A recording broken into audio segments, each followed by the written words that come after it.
Hello viewers, welcome to my channel Ayo's Design. In this video, we will create this 3D text effect in Adobe Photoshop step by step. So watch the complete video and hit the like and share button, and don't forget to subscribe my channel. So let's start.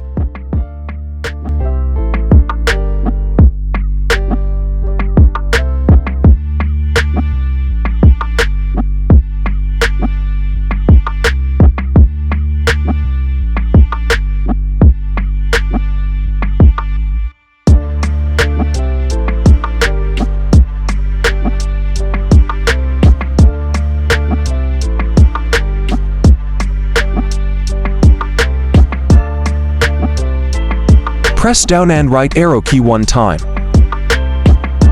Press Ctrl+J and again down and right arrow key one time. And repeat it multiple times.